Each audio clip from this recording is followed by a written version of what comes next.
আলু ও আলু, কৃষকের 12টা বাজাইয়া সারলো। বর্তমানে আলু চাষিদের গলায় মনে হয় কাটা হয়ে দাঁড়াচ্ছে আলুর বস্তা বা আলু। এখন নিজেই নিজেকে দোষী মনে করতেছে। তো আসলে এগুলো আসলে কিচ্ছুই করার নাই।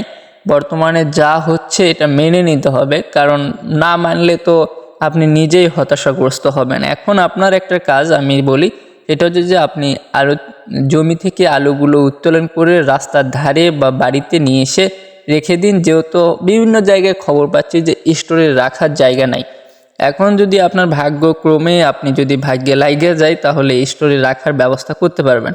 তো আজকে আমি মুন্সিগঞ্জ জেলা টুঙ্গিবাড়ি উপজেলার আজকের আলুর বাজার, সর্বোচ্চ বাজার, সর্বনিম্ন বাজার এবং স্টোর ভাড়া কত করে নিচ্ছে তার সর্বশেষ আপডেট এই ভিডিওর মাধ্যমে আপনাদেরকে জানানোর চেষ্টা করব। পূর্বে আপনাদেরকে বলেছিলাম যে আসলে হঠাৎ আলুর একটা বাজারের পরিবর্তন আসলে হঠাৎ পড়ে যায়, তো এটা বাস্তব রূপ দেখা গিয়েছে। তো আসলে এগুলো বিষয় নিয়ে কথা না বলে এখন বিষয় হচ্ছে যে আলুগুলো সংরক্ষণের ব্যবস্থা করতে হবে।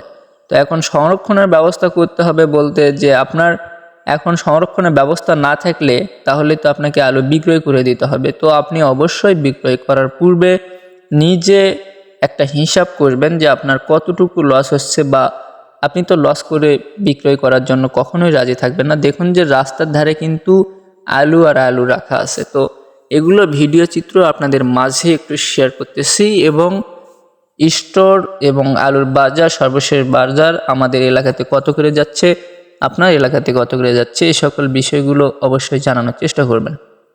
তো কথা হচ্ছে যে পীরগঞ্জ জেলা টঙ্গিবাড়ি উপজেলার আজকের আলুর বাজার, সর্বোচ্চ বাজার 750 টাকা থেকে 770 টাকা সর্বোচ্চ বাজার, এবং সর্বনিম্ন বাজার 680 থেকে 670 টাকা। তো এটা কিন্তু পীরগঞ্জ জেলার। অবশ্য এখানে আলুর কিন্তু উৎপাদনটা বেশি হলেও এখানে কিন্তু চাহিদা ব্যাপক। তো এখন বিভিন্ন জায়গায় আলুর দামটা কিন্তু অনেকভাবে কমে গেছে। তো আসলে কমে যাওয়ার মূল লক্ষ্য হচ্ছে যে এক জায়গায় আলু যখন নতুনভাবে শুরু হয় তখন কিন্তু সে এলাকার পার্টিরা যারা রয়েছে বা যারা ক্রেতা রয়েছে তখন কিন্তু বেশি যদি থাকে তাহলে সেখানকার কিন্তু কিছুটা হলেও আলুর দাম পাওয়া যায়। এখন চাহিদা অনুযায়ী পার্টি ভালো থাকলে সেখানে কিন্তু শুকনো হোক বা ভেজা হোক আলুর দামটা সঠিকভাবে পাওয়া যায়। এখন বর্তমানে পরিস্থিতি হচ্ছে যে স্টোরে রাখার জায়গা নাই, কৃষকেরা করবে কি? আসলে সেখানকার পীরগঞ্জ জেলা টঙ্গিবাড়ির উপজেলা অন্তর্ভুক্ত পীরগঞ্জ জেলাতে যতগুলো স্টোর রয়েছে এগুলোতে কিন্তু ভাড়া নির্ধারণ করা হয়েছে 6 টাকা 75 পয়সা সর্বোচ্চ, এবং সর্বনিম্ন যেটা আমার জানা মতে 6 টাকা।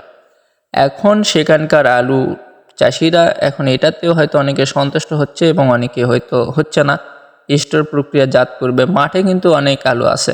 তো এখন বিষয় হচ্ছে যে আমরা যারা আলু কিনে রাখতে চাচ্ছি বা এখন ধরেন যে স্টোরে রেখে কিছুটা লাভবান হতে যাচ্ছে, তো মাঠ পর্যায়ে আমার জানা মতে মাঠ পর্যায়ে যখন বা বিভিন্ন জায়গাতে হয়তো আলু উত্তোলন কার্যক্রম শেষ হয়ে গেলে তখন আলুর দাম কিন্তু বাড়ার সম্ভাবনা রয়েছে।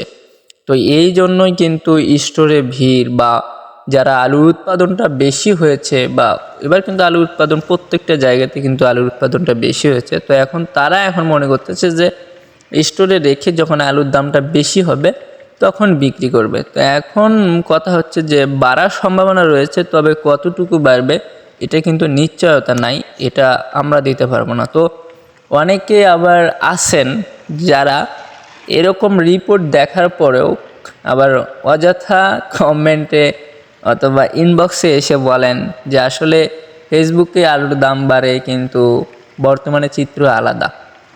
আসলে আমরা কিন্তু একটা এভারেজ হিসাব করে দেই এবং এটার মধ্যে কিন্তু প্রতিদিন আপডেট থেকেই যায় এবং আলুর দামটাও কিন্তু থেকে যায়। আমরা কিন্তু নিজেরা কখনো আলুর দাম কমাই না। এবং আপনারা অবশ্যই জানেন যে পার্টিরা ডাইরেক্টলি যখন বিভিন্ন জায়গায় নিয়ে যায়, যেমন ধরুন যে কাউরান বাজারে যখন আলু সাপ্লাই করা হয় তখন কিন্তু সেখানকার রিপোর্ট আর কম নাই। অবশ্যই আলুর রিপোর্ট এত আছে যে আসলে কত করে যাচ্ছে, কখন কত ঘন্টায় কি হচ্ছে সব কিন্তু নিউজ এখন বাংলাদেশের প্রত্যেকটা ব্যক্তির কাছেই একটা করে হয়তো মোবাইল আছে, অনেকের কাছে হয়তো নাই, কিন্তু টেলিভিশন প্রত্যেকটা বাড়িতে কম বেশি আছে। তো এখন নিউজ কিন্তু আপনারাও পাচ্ছেন। আমরা শুধুমাত্র নিউজ আপডেট দিচ্ছি তা কিন্তু নয়, কত করে যাচ্ছে কখন। তো আপনি যদি সেখানকার বাজার ধরেন তাহলে কিন্তু হবে না, এখান থেকে পার্টিরা কিনে নিয়ে যাবে, সেটা আপনাকে ধরতে হবে। তো এই ছিল আজকের ভিডিও। পুরো ভিডিওটা যারা দেখেছেন কিছুটা তথ্য শেয়ার করেছি, হয়তো অনেকে উপকৃত হয়েছেন, অনেকের হয়তো উপকারও হয়নি। তো এই জন্য আন্তরিকভাবে দুঃখিত।